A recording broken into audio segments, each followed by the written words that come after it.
होनी को कोई टाल नहीं सकता, भाग का लिखा कोई बदल नहीं सकता। जी हाँ, आज की कहानी इसी पर आधारित है। जय हिंद, जय भारत। कैसे आप सब? उम्मीद अच्छे होंगे। आज की कहानी है महाकाल के ऊपर। जी हाँ, ये महाकाल हर किसी के साथ रहता है हमेशा, लेकिन उसका पता नहीं चलता है। जब इंसान अपने गर्भ में रहता है ना, तभी उसकी किस्मत लिखी जा चुकी होती है। कब क्या होना है, कैसे होना है, सब लिखा जा चुका होता है, बस उसे पता नहीं होता। हाँ, आपकी किस्मत का लिखा बदल तो नहीं सकता, लेकिन हाँ, उसका प्रभाव थोड़ा बहुत कम हो सकता है, लेकिन वो भी आपके कर्म से। जी हाँ, अगर आपका कर्म अच्छा है तो प्रभाव जरूर कम होगा। इंसान को हमेशा अच्छे कर्म करते रहने चाहिए, चाहे जितना दिन भी जिए। अच्छे कर्म ही उसका अंतिम साथी होता है। तो चलते हैं कहानी की ओर।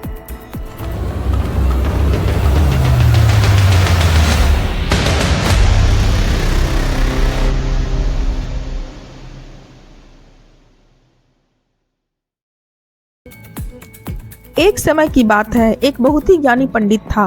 वह अपने एक बचपन के घनिष्ठ मित्र से किसी दूसरे गांव उससे मिलने जा रहा था, जो कि बचपन से ही गूंगा और एक पैर से अपाहिज था। उसका गांव काफी दूर था और रास्ते में कई और छोटे छोटे गांव भी पड़ते थे। पंडित अपनी धुन में चला जा रहा था कि रास्ते में उसे एक आदमी मिल गया, जो दिखने में बड़ा ही हष्ट-पुष्ट था। वह भी पंडित के साथ ही चलने लगा। पंडित ने सोचा कि चलो अच्छा ही है, साथ साथ चलने से रास्ता जल्दी कट जाएगा।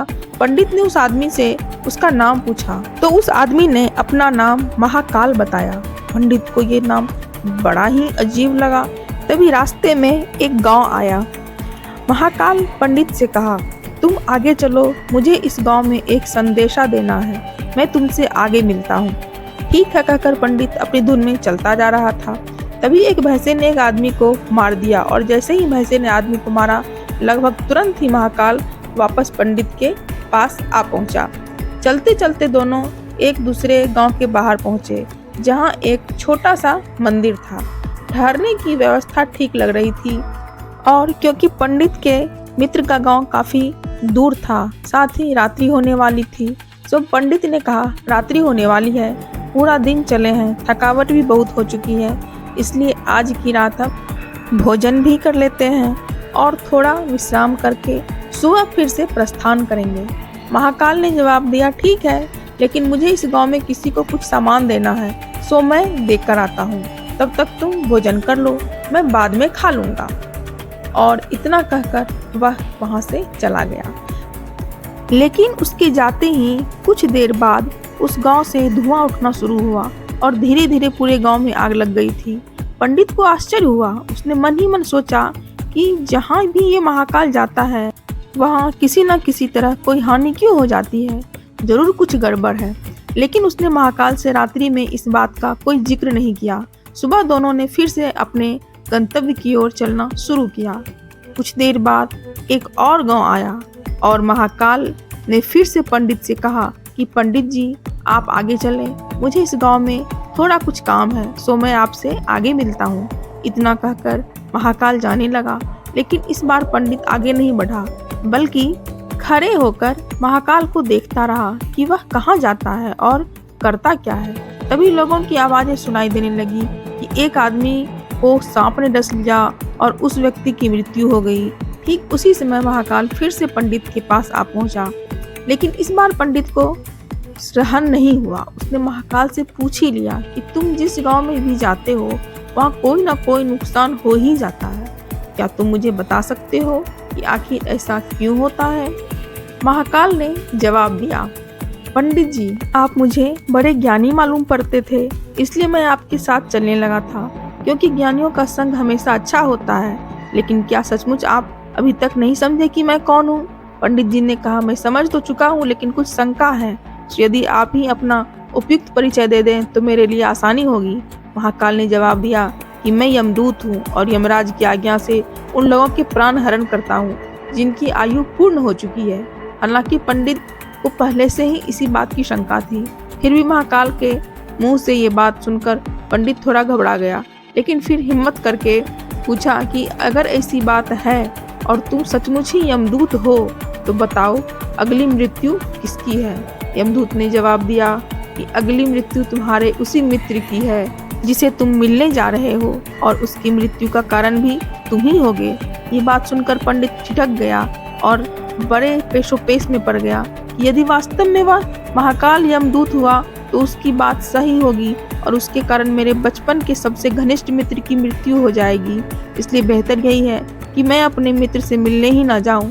कम से कम मैं तो उसकी मृत्यु का कारण नहीं बनूंगा। तभी महाकाल ने कहा कि तुम जो सोच रहे हो वो मुझे भी पता है, लेकिन तुम्हारे अपने मित्र से मिलने ना जाने की विचार से नियति नहीं बदल जाएगी। तुम्हारे मित्र की मृत्यु निश्चित है और वह अगले कुछ ही क्षणों में घटित होने वाली है। महाकाल के मुख से ये बात सुनकर पंडित को झटका लगा, क्योंकि महाकाल ने उसके मन की बात जान ली थी, जो कि किसी सामान्य व्यक्ति के लिए तो संभव ही नहीं थी। फलस्वरूप पंडित को विश्वास हो गया कि महाकाल सचमुच यमदूत ही है, इसलिए वह अपने मित्र की मृत्यु का कारण न बने। इस हेतु वह तुरंत पीछे मुड़ा और फिर से अपने गांव की तरफ लौटने लगा। परंतु जैसे ही वह मुड़ा, सामने से उसे उसका मित्र उसी की ओर तेजी से आता हुआ दिखाई दिया, जो कि पंडित को देखकर अत्यधिक प्रसन्न लग रहा था।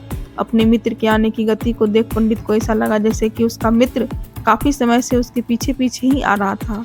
लेकिन क्योंकि वह बचपन से ही गूंगा व एक पैर से अपाहिज था, इसलिए ना तो पंडित तक पहुंच पा रहा था, ना ही पंडित को आवाज देकर रोक पा रहा था। लेकिन जैसे ही वह पंडित के पास पहुंचा, अचानक ना जाने क्या हुआ और उसकी मृत्यु हो गई।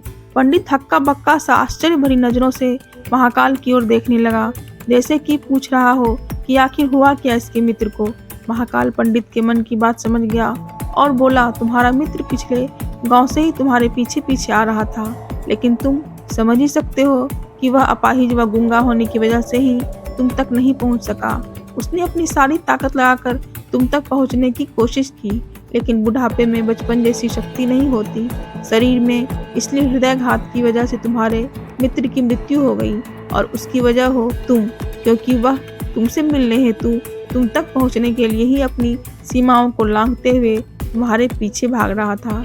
अब पंडित को पूरी तरह से विश्वास हो गया कि महाकाल सचमुच ही यमदूत है और जीवों के प्राण हरण करना ही उसका काम है।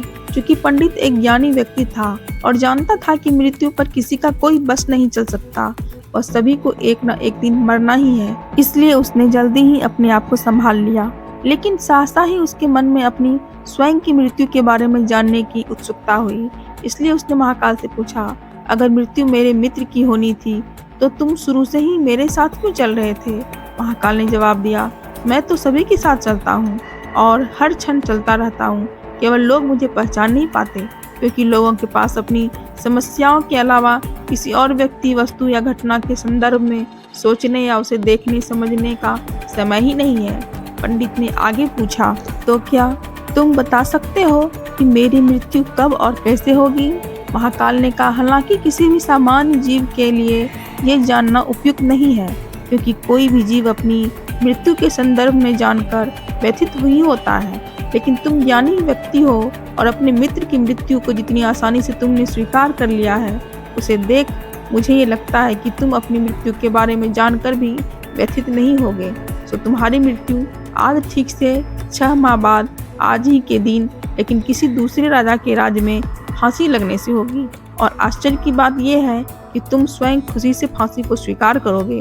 इतना कहकर महाकाल जाने लगा, क्योंकि अब उसके पास पंडित के साथ चलते रहने का कोई कारण नहीं था। पंडित ने अपने मित्र का यथास्थिति जो भी कर्म कांड संभव था किया और फिर से अपने गांव लौट आया। लेकिन कोई व्यक्ति चाहे जितना भी ज्ञानी क्यों न हो, अपनी मृत्यु के संदर्भ में जानने के बाद कुछ तो व्यथित होता ही है और उस मृत्यु के से बचने के लिए कुछ न कुछ तो करता ही है। सो पंडित ने भी किया। चूंकि पंडित विद्वान था, इसलिए उसकी ख्याति उसके राज्य के राजा तक थी।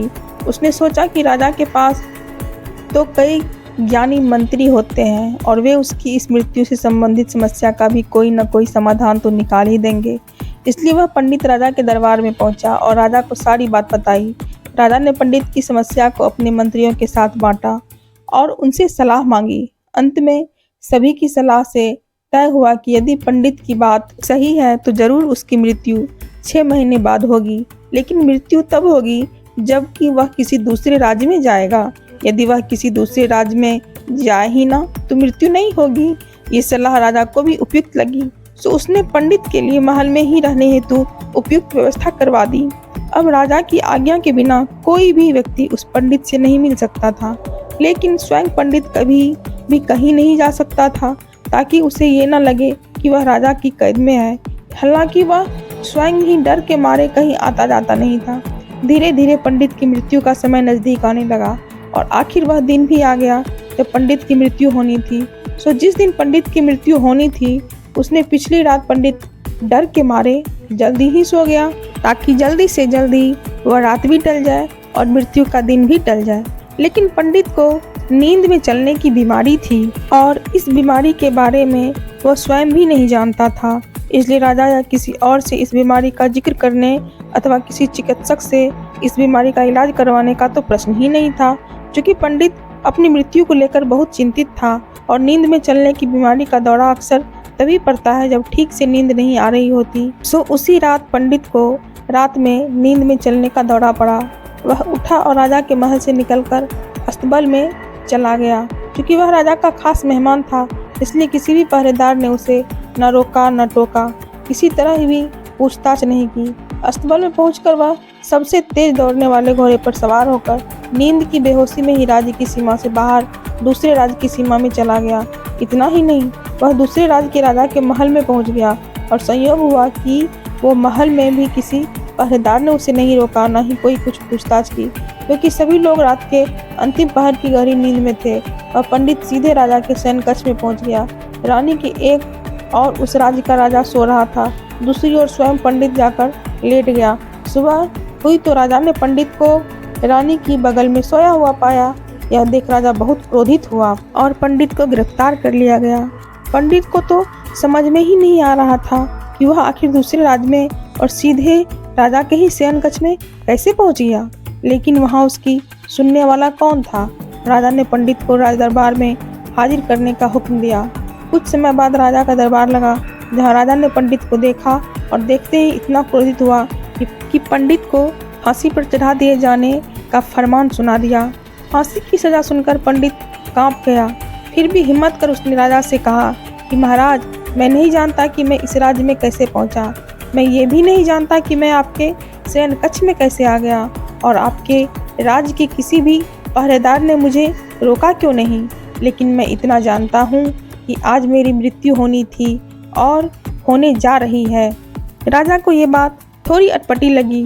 उसने पूछा, तुम्हें कैसे पता कि आज तुम्हारी मृत्यु होनी थी? कहना क्या चाहते हो तुम? राजा के सवाल के जवाब में पंडित से पिछले 6 महीने की पूरी कहानी बता दी और कहा कि महाराज, मेरा क्या किसी भी सामान्य व्यक्ति का इतना साहस कैसे हो सकता है कि वह राजा की उपस्थिति में राजा के ही कक्ष में रानी के बगल में सो जाए। ये तो सरासर आत्महत्या ही होगी और मैं दूसरे राज्य से इस राज्य में आत्महत्या करने क्यों आऊँगा। राजा को पंडित की बात थोड़ी उपयुक्त लगी, लेकिन राजा ने सोचा कि शायद वह पंडित मृत्यु से बचने के लिए ही महाकाल और अपनी मृत्यु की भविष्यवाणी का बहाना बना रहा हो। इसलिए उसने पंडित से कहा कि यदि तुम्हारी बात सत्य है और आज तुम्हारी मृत्यु का दिन है जैसा कि महाकाल ने तुमसे कहा है, तो तुम्हारी मृत्यु का कारण मैं नहीं बनूंगा। लेकिन यदि तुम झूठ बोल रहे हो तो निश्चित ही तुम्हारी आज मृत्यु का दिन है। क्योंकि पड़ोसी राज्य का राजा उसका मित्र था, इसलिए उसने तुरंत कुछ सिपाहियों के साथ दूसरे राज्य के राजा के पास पत्र भेजा और पंडित की बात की सत्यता का प्रमाण मांगा। शाम तक भेजे गए सैनिक फिर से लौटे और उन्होंने आकर बताया कि महाराज, पंडित जो कह रहा है वह सच है। दूसरे राज्य के राजा ने पंडित को अपने महल में ही रहने की संपूर्ण व्यवस्था दे रखी थी और पिछले 6 महीने से पंडित राजा का मेहमान था। कल रात राजा स्वयं इससे अंतिम बार इसके शयन कक्ष में मिले थे और उसके बाद ये इस राज्य में कैसे पहुंच गया, इसकी जानकारी किसी को नहीं है। राजा के अनुसार पंडित को फांसी की सजा दिया जाना उचित नहीं है, लेकिन अब राजा के लिए एक नई समस्या आ गई। चूँकि उसने बिना पूरी बात जाने ही पंडित को फांसी की सजा सुना दी थी, इसलिए अब यदि पंडित को फांसी ना दी जाए तो राजा के कथन का अपमान हो और यदि राजा द्वारा दी गई सजा का मान रखा जाए तो पंडित की बेवजह मृत्यु हो जाएगी। अब राजा करे तो करे क्या। इसी समस्या का जिक्र अपने अन्य मंत्रियों के साथ किया और सभी मंत्रियों ने आपस में चर्चा कर ये सुझाव दिया कि महाराज, आप पंडित को कच्चे सूत के एक धागे से फांसी लगा दें। इससे आपके वचन का मान भी रहेगा और सूत के धागे से लगी फांसी से पंडित की मृत्यु भी नहीं होगी, जिससे उसके प्राण भी बच जाएंगे। राजा को ये विचार उपयुक्त लगा और उसने ऐसा ही आदेश सुनाया। पंडित के लिए सूत के धागे का फांसी का फंदा बनाया गया और नियमानुसार पंडित को फांसी पर चढ़ाया जाने लगा।